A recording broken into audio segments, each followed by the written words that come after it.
ഇപ്പം status story ഒക്കെ ആണല്ലോ വേണ്ടത്. അടിപൊളി സ്റ്റാറ്റസ് അല്ലെങ്കിൽ അടിപൊളി സ്റ്റോറി, ഒരു ഫോട്ടോ വെച്ചിട്ട് ഒരു വീഡിയോ ഫോർമാറ്റിൽ അടിപൊളി സ്റ്റാറ്റസ് സ്റ്റോറിയൊക്കെ എങ്ങനെ ഉണ്ടാക്കുക, അതിനെപ്പറ്റി ആൾക്കാർ ഗവേഷണം നടത്തിക്കൊണ്ടിരിക്കുന്നത്. നമ്മൾ ഒരുപാട് വീഡിയോ ചെയ്തിരിക്കും സ്റ്റാറ്റസ് ഉണ്ടാക്കുന്നതിനെ പറ്റി. എന്നാൽ വളരെ വെറൈറ്റി ആയിട്ടുള്ള ഇഷ്ടംപോലെ ടെംപ്ലേറ്റുകളിലെ ഒരു സ്റ്റോറി മേക്കർ, ഒരു status maker, slide show video maker, അതാണ് ഇന്നത്തെ ഈ വീഡിയോ. ഒരു ഫോട്ടോ വെച്ചിട്ട് നമുക്ക് കിടിലം വീഡിയോ ഉണ്ടാക്കാം, അടിപൊളി എഫക്റ്റ് കൊടുത്തിട്ട്, നമ്മളെ ഗ്യാലറിയിലുള്ള ഒരു പാട്ട് ഒക്കെ കൊടുത്തിട്ട്, അല്ലെങ്കിൽ വോയിസ് ഓവർ കൊടുത്തിട്ട്.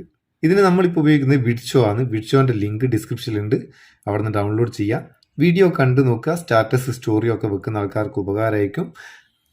ആവശ്യക്കാർ മാത്രം ഇൻസ്റ്റാൾ ചെയ്ത് ഉപയോഗിക്കുക. നമുക്കിത് എങ്ങനെയാണ് ഉപയോഗിക്കുക, ഇതിൽ എന്തൊക്കെ ഉണ്ട് നോക്കാമല്ലോ. ഓപ്പൺ ചെയ്താൽ ഇതിന് ഗാലറി പെർമിഷൻ കൊടുക്കണം. അത് കൊടുത്തു കഴിഞ്ഞാൽ പിന്നെ ഇതാക്കണ്ട, ഇഷ്ടംപോലെ ടെംപ്ലേറ്റുകളുണ്ട്, ഇഷ്ടം പോലെ. നമുക്ക് ഒന്നൊന്ന് ഓപ്പൺ ചെയ്ത് എങ്ങനെയാണെന്ന് നോക്കുക. പിന്നെ ഇതിനുള്ളൊരു കുഴപ്പം എന്താ വെച്ചാൽ ഫ്രീ ആപ്ലിക്കേഷൻ ആയതുകൊണ്ട് ഇടയ്ക്കിടയ്ക്ക് പരസ്യം വരും. ഇതിൽ ഒരു 5 സെക്കൻഡ് അല്ലെങ്കിൽ 10 സെക്കൻഡുള്ള പരസ്യം, അതൊന്ന് കണ്ടാൽ മതി. പരസ്യം ഇല്ലാണ്ട് നമുക്ക് ഉപയോഗിക്കണമെങ്കിൽ ഇത് പൈസ കൊടുത്ത് വാങ്ങണം. അതിൻ്റെ ആവശ്യമില്ല, നമുക്ക് 5 സെക്കൻഡ് പരസ്യം കാണാം. ഞാൻ ഈ ടെംപ്ലേറ്റ് ഒന്ന് ഉപയോഗിക്കുക എങ്ങനെയാണെന്ന് നോക്കട്ടെ. കണ്ടോ, ആ ടെംപ്ലേറ്റ് ഉപയോഗിക്കാൻ തുറക്കുമ്പോഴത്തേക്ക് ചെറിയൊരു പരസ്യം വന്ന് 5 സെക്കൻഡ് ആയുള്ളൂ. അത് ഞാൻ ക്ലോസ് ചെയ്ത്, ആ ടെംപ്ലേറ്റ് നമുക്ക് ഉപയോഗിക്കാൻ ഇവിടെ വന്ന്, ഇവിടെ നമുക്ക് ഫ്രീ അൺലോക്ക് എന്ന് കാണുന്നുണ്ട്. ആ ഫ്രീ അൺലോക്ക് ക്ലിക്ക് ചെയ്ത് കൊടുക്കുക. അതിനുശേഷം നമുക്ക് ഗ്യാലറിയിൽ നിന്ന് ഇഷ്ടമുള്ളൊരു ഫോട്ടോ സെലക്ട് ചെയ്യാം. നമുക്ക് ആവശ്യമുള്ള ഫോട്ടോ ഏതാണോ അത് സെലക്ട് ചെയ്യുക. ഞാൻ ഇവിടുന്ന് ഒരു ഫോട്ടോ സെലക്ട് ചെയ്യട്ടെ. നമ്മളെ മുത്തൂസിൻ്റെ ഫോട്ടോ ആയിക്കോട്ടെ. ഫോട്ടോ നമ്മൾ സെലക്ട് ചെയ്താൽ ഓട്ടോമാറ്റിക്കായിട്ട് അതിൻ്റെ ബാക്ക്ഗ്രൗണ്ട് ഒക്കെ അങ്ങ് റിമൂവ് ആവുക. നമുക്ക് ആ ഫോട്ടോ മാത്രമാണ് ഒരു PNG ഫോർമാറ്റിൽ ആ ഫോട്ടോ മാത്രമാണ് കിട്ടുക. ഫോട്ടോൻ്റെ ബാക്ക്ഗ്രൗണ്ടിലൊന്നും ഉണ്ടാകില്ല.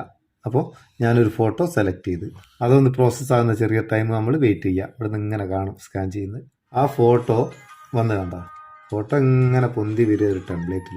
ഇതിന് ഡിഫാൾട്ടായിട്ടൊരു മ്യൂസിക് ഉണ്ട്, അതിന് ഞാൻ ഒച്ചാൻ കുറച്ച് കളിക്കും. എന്താ വെച്ചാൽ എനിക്ക് കോപ്പിറൈറ്റ് വരികയല്ലേ. ഇനിയിപ്പോൾ ഇവിടെ ഒരു മ്യൂസിക്കിൻ്റെ ഐക്കൺ കാണുന്നില്ലേ, അത് ക്ലിക്ക് ചെയ്താൽ ഇവിടെ ഇതിൻ്റെ ലൈബ്രറിയിൽ നിന്ന് എടുക്കുക.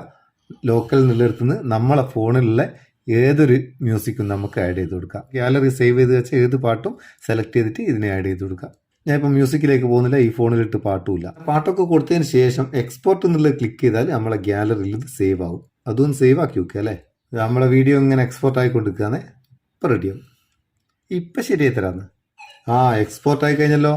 കഴിഞ്ഞാൽ നമ്മളെ ഗാലറിയിൽ അത് ഉണ്ടാവും. അത് കൂടാണ്ട് ഇവിടുന്ന് തന്നെ ഷോർട്സിലേക്കോ ടിക്ടോക്കിലേക്കോ വാട്സപ്പിലേക്കോ ഫേസ്ബുക്കിലേക്കോ എവിടെ വേണമെങ്കിലും ഇവിടുന്ന് തന്നെ ഷെയർ ചെയ്യുകയും ചെയ്യാം. അടിപൊളി സംഭവം. നിങ്ങൾക്ക് ഇഷ്ടപ്പെട്ടെങ്കിൽ ഒരു ലൈക്ക് കൊടുത്തേക്ക്, നമുക്കൊരു ബൂസ്റ്റ് ആയിക്കോട്ടെ എന്ന്. നമുക്ക് അടുത്ത വീഡിയോയിൽ നല്ല സെഗ്മെന്റ് കാണാം. നിങ്ങളെ സ്വന്തം Muthoos Meppayur. Thank you so much.